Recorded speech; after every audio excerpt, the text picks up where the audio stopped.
Hey YouTube, how's it going? We're going to be doing another Don't Look Up video today without the webcam. I just can't be bothered setting that up. So I'm going to be getting you guys going in Windows with Don't Look Up, which is, yeah, a very popular tool that got released 3 weeks ago for decoding IP links over DVB-S2 geostationary satellites. And that has led to the TBS 5927 being sold out in a lot of places I can see. So yeah, in this video, we're going to be talking about setting up a tool called EBS Pro. And we're just going to be doing some things like just doing the initial configuration for EBS Pro. We're going to be setting up a profile, configuring our LMB settings, etc. And then next we're going to move on to confirming if your dish is positioned correctly for a particular satellite by scanning the KU band RF spectrum, and that's from 10.7 gigahertz to 12.75 gigahertz. We're going to be actually doing something called blind scanning, and that's how you find these obscure data transponders in the first place, and EBS Pro will allow us to do that. The next thing we'll be doing is we'll be configuring and enabling raw data handling in EBS Pro, and that's going to help us capture data to a transport stream file. And then lastly, we'll be actually installing and configuring Don't Look Up in Windows only with no Linux, and we'll decode some real data. So this video is going to be helpful to a lot of people who are just getting into satellite stuff. And more specifically, it's probably going to help a lot of people that own PCIe cards, like the famous 6903, 6908, and the other internal PCIe cards from TBS, because the raw data handling patch that was designed for the 5927 won't work for the PCIe cards. So yeah, if you're a PCIe internal card owner, this video will be helpful for you. So let's get started, shall we? So I've got PowerShell non-administrator open here. I've just got my file browser here, and then I've got my notepad text document here, which has got all the commands and instructions. So you're going to need to fetch a couple of files, and I've got all those files here. So we're going to need the installation for EBS Pro. We're going to need Python. Just download the latest version, and then I'm just using Wireshark as well. And we've also got the TBS 5927 drivers. Now I've installed all of these already, so I don't think I need to bore you by watching me do all that. So yeah, make sure you guys have installed all that. When you're installing Python though, can you guys tick add python.exe to path for me? Thank you. And yeah, that's really all the thing you'll have to change for the Python installation. So yeah. Okay, so what we're going to do is we're going to first launch EBS Pro. Now this is the Swiss Army knife of satellite hunting. Okay, just press no at this. Yeah, this is the #1 application that all satellite enthusiasts should have installed on their PC. I'm using Windows 10, by the way, everybody. So, sorry, I just need to bring up my text document here. So what we're going to do is we're going to press on this button up here called New Profile. We're going to give it a name, just any arbitrary name. I'm just going to write test. And then we're going to go down here to LMB type. We're going to select universal. A universal LMB, which is KU linear, that is. So yeah, if you guys don't know what type of LMB you're using, if you are in the market or setting up a satellite receiving setup for yourself, try and get a universal LMB, okay? Because that means it can scan the entire range from, like the entire KU band range from 10.7 gigahertz to 12.75 gigahertz. The next thing we're going to be doing is we're going to hit the save button up here in the top right. We're going to go to File, Options, and then we're going to go to the blind scan tab, and we're going to change the BS mode to blind scan 2. Hit apply and save. And then that's it for now. So we'll just leave EBS Pro as it is at the current time, and then we're going, oh, the settings that is, and then we're going to go to the RF scan tab. So what we're going to do is we're actually going to ensure that we actually have a satellite available, and we can do that by scanning the spectrum from 10.7 gigahertz to 12.75. So I actually need to do an extra step because I actually can't change my theme in Windows 10 at the moment. So I just need to go to the RF scan tab, and I'm just going to change my theme, and then I need to restart EBS Pro, but you guys don't need to do that. Okay, cool. So we can actually see what's going on now. So I'm going to hit start. So we're just going to confirm that we have frequency start 10,700 and the frequency stop is 12,750. We need to change the polarization to both here. So that's going to show us horizontal and vertical polarization signal. So I'm going to hit start on that, and then we just wait for a moment. And yeah, if you're a fan of SDRs, you're probably noticing that this looks very familiar to you. This is called an FFT. And this particular satellite I'm targeting doesn't have any free signals on horizontal. So green is horizontal, red is vertical. And we should start seeing some signals very shortly. I'm not telling you guys what satellite I'm aiming at currently, just to protect the privacy of those users on that satellite. And we can already see that we've got some pronounced spikes. So yeah, if you're not familiar with SDR, this thing down here, the squiggly line, that's called your noise floor. And then these signals protruding from the noise floor are actual satellite transponders. And they're all data too. There's no TV on this particular satellite to my knowledge. So yeah, that's really cool. The next thing we're going to do is we're actually going to blind scan now. So this is how you would actually find those obscure data transponders in the first place, okay? So you probably have to do it in Windows first if you're a Linux user to find these transponders. There is a way with Pneumo DVB. I've got a video on that, but that'll be a topic for another day. And it's pretty hard to install and set up too. So what we're going to do is we're going to go to the Discover tab. We're going to go to Scan Ranges. And then we're just going to hit Add New immediately. And then that is going to add an option to search the horizontal polarization for the entire KU band frequency range. Then we're going to go down here to horizontal. I'm going to hit vertical, or select vertical from the drop-down menu there. I'm going to hit Add New. And then now we have our scan range for vertical polarization. That's all we need to do now. I think we need to press Save in the top right. And then we go to the Blind Scanner tab. And then I'm going to press Start. This will take a little while. Probably a minute and a half, maybe, roughly. So just make sure that you've gone to the file options and changed to BL Scan 2.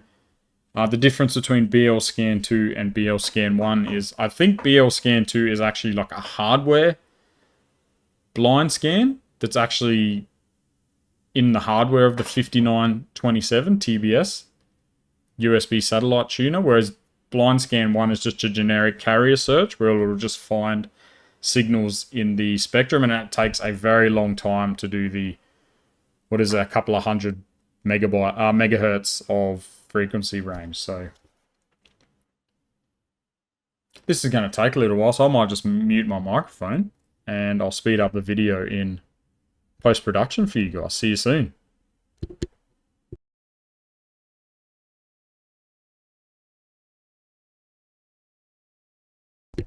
Okay, there we go. We've got some transponders coming through now. So just while that's finishing up, I'll just explain a few things. There's three values that we need to, that are pertinent to us when we're going to capture data. So we've got this column here has frequency, the second column has polarization, and the third column has symbol rate. They're the three defining factors that you will need to take note of when we're capturing satellite transponders, okay? And then some other things to look at is signal to noise. That's probably the next thing you should look at. So to get usable data, you sort of need maybe, I don't know, maybe 7 to 8 dB and above, and you'll get very, very good results with DontLookUp, in my opinion. You will get some results in these weaker ones. I'll just sort by signal to noise ratio. So signal to noise ratio is how strong a signal is. So you can see if I sort by signal to noise, you can see I've got some very, very strong transponders up here. And then the decibel signal strength just decreases slowly right to the bottom. So these ones here, you will get data, but these ones here will get a lot of data, which is good because it's a stronger signal. And then the other things to look at are coding, right? So there's two different types of coding. There's CCM, which is just constant something modulation. And then we've got ACM, which is like a variable modulation. And these data transponders are always ACM. And then we don't really need to look at anything else because in ACM transponders, these figures here, like your modulation and stuff like that, will always vary. So, but yeah, so that's just the couple of things you need to keep an eye on in the blind scanner tab. So I'll just check my notes here. And what we're going to do now is we're just going to lock a transponder, right? So you can just double click any one of these transponders in the window here, and then we'll bring up this window here called the signal analyzer. And you can see here that we've got an outstanding signal. We've got 13, or nearly 14 dB, which is insane. I'm only using a 90 centimeter dish here, so that's very, very, very powerful, strong signal. Okay, so what we're going to do now is we're actually going to record data. So I'm just going to close the signal analyzer here because I don't actually want to target that transponder. And we need to do some additional configuration in EBS Pro now. So I need to go to File. I'm going to go to Options. And then you see down here in the Workarounds section of this configuration menu here, we've got raw data handling. Don't use EBS Pro's internal filter. And this is actually going to bypass the software filtering in EBS Pro and allow us to capture the entire obscure data transponder. And that is equivalent to, if you watched my Don't Look Up in Linux video, that's equivalent to the patching the drivers. So we're just doing it in software here, which is pretty cool. So I'm just going to hit apply and save on that. And then I'm just going to look at my list here and I know which transponder I'm going to target. I'm going to target this one right here. So I'm going to double click on it to make sure that EBS Pro is locked onto the signal. And we can see here that we've got a locked status and we've got a very nice signal, 12 dB. So we should get a lot of data. And then what we need to do is we turn our attention back to the EBS Pro window here, and we need to right click on the transponder that we just locked. And then we go to TS Grabber. I'm going to hit the three dots here. And then I'm going to navigate to the desktop. And then I'm just going to save that file right here. Now this transponder transfers a lot of data very quickly. So just to keep this video nice and short, I'm going to have to basically hit record and then cancel it straight away. You get a few megabytes in a couple of seconds. It's a very, very high data rate transponder with lots of data. So I'm just going to click record on that and just grab a couple of megabytes. So there we go. We've got 3 megabytes in basically a second. So yeah, very, very high data rate transponder. We should get quite a bit of data from this. So okay, so we don't really need EBS Pro anymore. So I'm just going to close all that and then we'll turn our attention to PowerShell. So just recapping, we set up EBS Pro. We've checked that we do have a satellite in view of our dish. We've configured some blind scanning ranges. We've enabled raw data handling and we've captured some data to this dump.ts file. So yeah. The next thing we're going to do is actually install DontLookUp for Windows. So because Python is portable across all different OSs, we can basically just follow a couple of commands and get DontLookUp working just the same as we did in my Linux video. So we need to install some dependencies first. So I've already got those dependencies here. If you're new here, because you're trying to get DontLookUp working, I always put the commands I'm running in the description and the pinned comment. So I'll just hit enter on that. And then, yeah, it's going to download a bunch of dependencies. So there is a dependency called ScapeEye, and that requires us to, any Python application that's using ScapeEye needs to be run as administrator in Windows. But yeah, we'll get to that when we get to that. So yeah, we'll just wait patiently until our dependencies install, and they've finished now. So I'm going to CD to my desktop. Okay, this is the part we're actually going to fetch and yeah, set up DontLookUp. So I've got 5 commands here that you should be able to copy and paste from the pin comment or the description. And then we just run all 5 of those commands in succession. And you can see it doing a bunch of stuff there. So it's just downloading the program files. It's extracting it to the desktop, and then it's just doing some cleaning up. So yeah, obviously don't run random commands from a stranger on the internet. You can vet these commands for yourself before you run them. But yeah, that worked well. So we've actually got our DontLookUp program files here on our desktop. So what I'm going to do is I'm going to copy the dump.ts file that we captured from this particular satellite. I'm going to chuck it in the DontLookUp program folder there. If I scroll down on my notepad, we need to actually close PowerShell now. We need to run it as administrator. If anyone's new to the channel, most of my fans know that I'm very OCD when it comes to placement of my windows on the desktop when I'm recording videos. So okay, we're definitely in administrator mode because we're in the system32 folder. So I'm just going to CD back to the DontLookUp program folders with this command. Hit enter on that. And then yeah, if everything went well, we should be able to just run this command. And we should get the DontLookUp help file. So yeah, that's awesome. Excellent. Okay. Last step of the tutorial, let's actually decode the data. So I don't know how long this is going to take. Whoops, sorry. I don't know how long this is going to take because I'm actually doing this in a virtual machine. But I'll just, if this wants to copy and paste. Okay, I'll run this command. If it takes too long, I'll just speed it up in post-production. So let's see how we go. So we've got a couple of minutes there. So yeah, I'll mute the microphone and I'll see you guys very shortly.